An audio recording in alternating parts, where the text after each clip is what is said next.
Third semester chemistry, ठीक है, BSc third semester chemistry का जो हम लोग यूनिट 7 देख रहे हैं, थ्योरीज ऑफ कोऑर्डिनेशन केमिस्ट्री, ठीक है।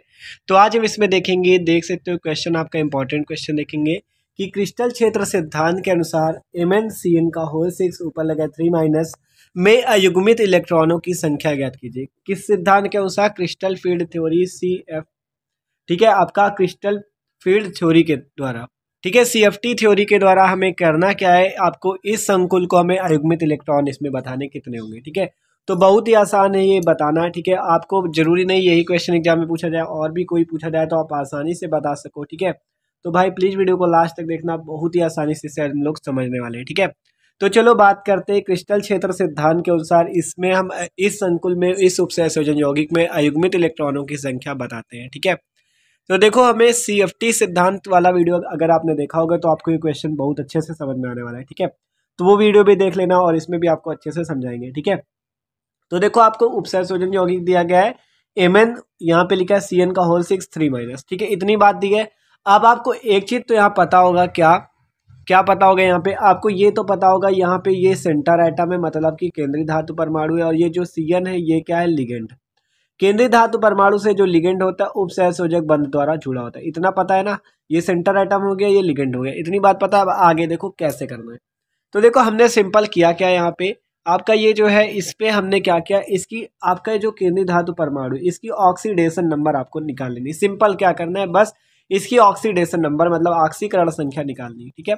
Mn को देखो हमने मान लिया x, Cn की होती -1 तो -1, और कितने Cn 6 तो -1 × 6 इक्वल टू, ऐसे 0 लिखते हैं। अगर यहाँ पे ना लगा होता 3 माइनस तो हम उधर 0 लिखते, लेकिन यहाँ पे -3 लगा है तो यहाँ पे हमने इक्वल टू क्या लिख दिया? -3। तो अब आपको यहाँ पे Mn की ऑक्सीडेशन नंबर निकल के आ जाएगी +3, ठीक है, इतना निकल के आ गया। आप देखो क्या करना है, बहुत ही सिंपल है। देखो, अब आपको सिंपल क्या करना है, जो Mn है इसका इलेक्ट्रॉनिक विन्यास निकालना है। देखो, Mn का परमाणु क्रमांक जो होता है आपको पता होगा 25 होता है, 25, ठीक है। अब इस 25 का चलो हम लोग क्या निकालते हैं, इलेक्ट्रॉनिक विन्यास। तो देखो 1s2 2s2 2p6 3s2 3p6 4s2 and 3d5, ठीक है, इतना होता है इसका Mn का इलेक्ट्रॉनिक विन्यास 3d5 तक, ठीक है। आप देखो, इतना आप आसानी से कर लोगे, कोई दिक्कत नहीं आपको, ठीक है, आसानी से कर लोगे ना। आप देखो यहाँ पे जो हमने ऑक्सीडेशन नंबर निकाली तो कितनी आई? +3। कितनी आई है? +3। तो अब आपको सिंपल जैसे Mn का वो इलेक्ट्रॉनिक विन्यास निकाला, वैसे ही Mn 3+ का निकालना है। क्यों 3+ का हम लोग निकाल रहे हैं? क्योंकि इसकी ऑक्सीडेशन नंबर +3 है। अगर ये गई +2 आ जाती तो हम लोग यहाँ Mn 2+ का निकालते, +1 आ जाती तो Mn 1+ का निकालते, लेकिन यहाँ पे 3+ आई इसलिए हम लोग 3+ का निकाल रहे हैं, ठीक है। तो देखो कैसे निकालेंगे आप जी। देखो, एक चीज आपको और समझने वाली बात है, यहाँ पे 3+ लगा है। देखो, जब 3+ लगा तो इसका मतलब क्या होगा, मतलब कि Mn से 3 इलेक्ट्रॉन बाहर निकल चुके हैं। जब उस किसी पे प्लस लगा होता है तो उससे 1 इलेक्ट्रॉन बाहर निकल चुका होता है। मान लो एग्जाम्पल के तौर पर Na में अगर 1+ लगा है तो उसमें से 1 इलेक्ट्रॉन बाहर निकला, अगर 2+ लग जाए तो 2 इलेक्ट्रॉन बाहर निकले, 3+ लग जाए तो 3 इलेक्ट्रॉन बाहर निकले। तो ये बात होती है प्लस का मतलब, ठीक है। जितने प्लस लगे होंगे उतने इलेक्ट्रॉन उससे बाहर निकाल दें आपको। देखो, जैसे Mn में 3+ लगे तो हमें कितने इलेक्ट्रॉन बाहर निकाल दें? 3 इलेक्ट्रॉन। तो देखो हमने यहाँ पे क्या किया, 3 इलेक्ट्रॉन बाहर निकाले, 2 इलेक्ट्रॉन इससे निकाल दिए, 1 इलेक्ट्रॉन इससे। तो 1s2 2s2 2p6 3s2 3p6, यहाँ 4s0 हो गया और 3d4। अब आपको ये पता चल रहा होगा कि इस वाले कक्षक से ही क्यों निकाला, इससे क्यों नहीं निकाला, क्योंकि सबसे बाहरी वाली कक्षा से पहले निकालना होता है। देखो, पहले पहली कक्षा आएगी, फिर दूसरी कक्षा, फिर तीसरी और उसके बाद चौथी, ऐसे होता है ना। तो इसलिए पहले हमने क्या किया, चौथी कक्षा से इलेक्ट्रॉन निकाले, फिर आपका उसके बाद तीसरी। पहले इससे 2 इलेक्ट्रॉन निकाल दिए, अब हमें निकालने तो 3 है, अभी तो 2 ही निकले तो 1 यहाँ से निकाल देंगे बस। तो ये इसका इलेक्ट्रॉनिक विन्यास आ गया। आप देखो क्या करते हैं, अब हमें दिखाना है किसके द्वारा भैया? क्रिस्टल क्षेत्र सिद्धांत और CFT के द्वारा। तो देखो कैसे दिखाते हैं, बहुत ही आसान है। देखो, आप देखो, आपको दिखाना है क्रिस्टल फील्ड थ्योरी के द्वारा। तो हमने क्या किया, यहाँ पे आप देख सकते हो 3D कक्षक आपको दिया गया 3d4, अर्थात उस पर कितने इलेक्ट्रॉन है? 4 इलेक्ट्रॉन। तो देख सकते हो हमने यहाँ पे D4 बना रखा है आपका ये, ठीक है। D पे आपके 5 ऑर्बिटल होते हैं, आपको पता होगा, ठीक है। ये देख सकते हो 5 ऑर्बिटल है और उस पर 4 इलेक्ट्रॉन को हमने भर रखा है, ठीक है। कितने इलेक्ट्रॉन? 4 इलेक्ट्रॉन।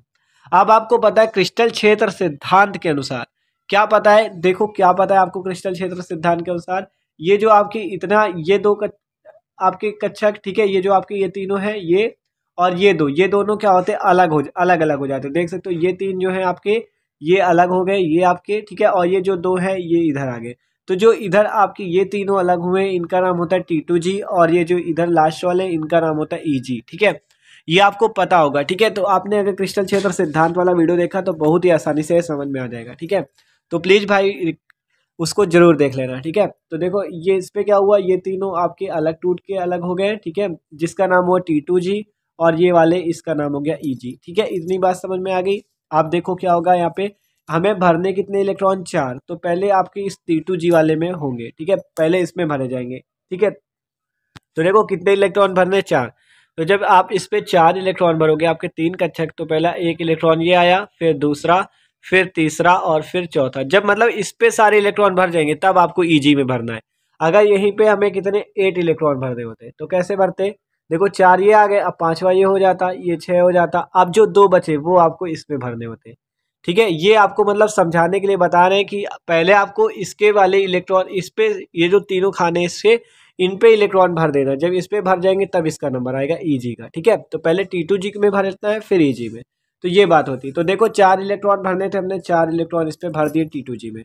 तो यहाँ पे देख सकते हो आपका जो MnCN का होल 6 3- आयन था, ये क्या है, निम्न चक्रण संकुल है। क्यों, अब आपको बताते ये लो स्पिन कॉम्प्लेक्स क्यों है, क्योंकि इस पे आपका कैसा लिगेंड लगा हुआ है, स्ट्रॉन्ग लिगेंड लगा हुआ है, ठीक है।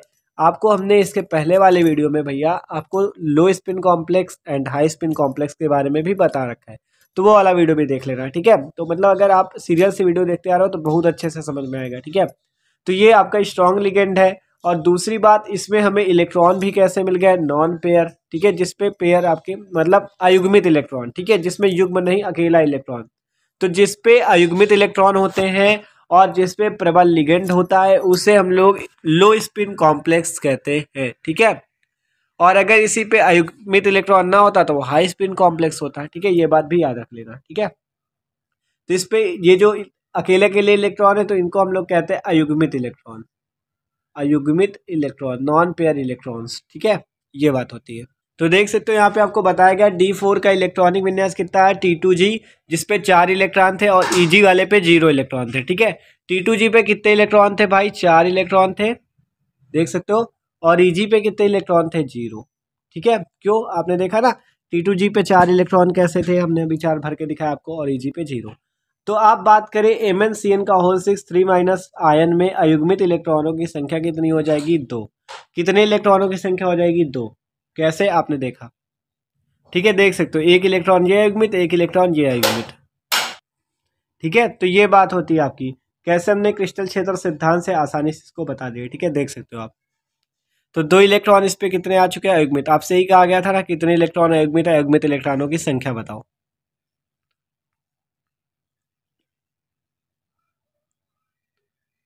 तो देखो एकदम आसान था, हमने क्या किया, सिंपल, पहले आपको क्या करना है, इसकी ऑक्सीडेशन नंबर इस पर निकाल लेनी है, फिर क्या करना है, फिर इनका इलेक्ट्रॉनिक विन्यास निकालना है, और जब +3 ऑक्सीडेशन नंबर आई तो Mn3+ का निकालना है। फिर देखो डी ऑर्बिटल का आपको इस पे इलेक्ट्रॉन कितने, 4, तो 4 भर दिए। अब क्रिस्टल क्षेत्र सिद्धांत के अनुसार EG अलग हो जाता है और T2G अलग हो जाता है, ठीक है। जब इतना हो जाएगा तो आपका देखो यहाँ पे जो होगा निम्न चक्रण संकुल अर्थात लो स्पिन कॉम्प्लेक्स होगा, और फिर आपको सिंपल अयुग्मित इलेक्ट्रॉनों की संख्या लिख देनी, कितने इलेक्ट्रॉन अयुग्मित है, 2। अगर ये 3 होते तो 3 लिख देते, ठीक है। तो एकदम आसानी से आप बता सकते हो, देख सकते हो, ठीक है। तो भाई वीडियो अच्छा लगा हो तो प्लीज़ लाइक भी कर देना। Okay, thanks for watching this video.